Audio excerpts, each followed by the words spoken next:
আসসালামু আলাইকুম। আজকে আমি আপনাদের সাথে আলোচনা করব বাংলাদেশ সরকারের মাদক দ্রব্য নিয়ন্ত্রণ অধিদপ্তরের একটা নিয়োগ বিজ্ঞপ্তি সম্পর্কে।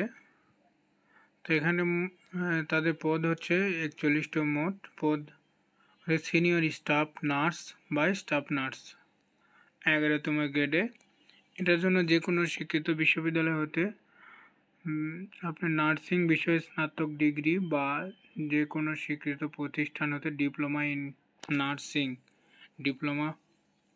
নার্সিং সায়েন্স অ্যান্ড মিডওয়াইফারি সার্টিফিকেটে উত্তীর্ণ হতে হবে এবং বাংলাদেশ নার্সিং ও মিডওয়াইফারি কাউন্সিল কর্তৃক নিবন্ধিত থাকতে হবে। আবেদনের নিয়মাবলী: আবেদনকারী বয়স হচ্ছে 24 মে 2025 তারিখ হতে 18 থেকে 32 বছরের মধ্যে হতে হবে। এফিডেভিট গ্রহণ করবে না। এখানে আরও বিস্তারিত বিভিন্ন বিষয় আছে, এগুলো মোটামুটি সকল ক্ষেত্রে একই থাকে। আমি আর বিস্তারিত না বললাম, আপনারা ডিসক্রিপশান বক্সে লিঙ্ক দিয়ে রাখবো, সেখান থেকে ঢুকে আবেদন করতে পারবেন এবং আবেদন এর বিস্তারিত জানতে পারবেন।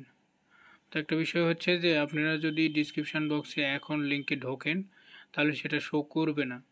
আপনারা 24 তারিখে সকাল 10টার পর সেখানে ঢুকবেন, তাহলে আপনারা আবেদন করতে পারবেন এবং বিস্তারিত জানতে পারবেন।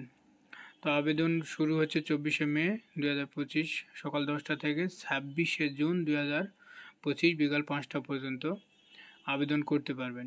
আবেদন সহ বিস্তারিত এখানে দেওয়া আছে, আপনারা সুন্দর করে দেখে আবেদন করবেন। এই ছিল আজকের ভিডিও। সকলকে ধন্যবাদ। আসসালামু আলাইকুম।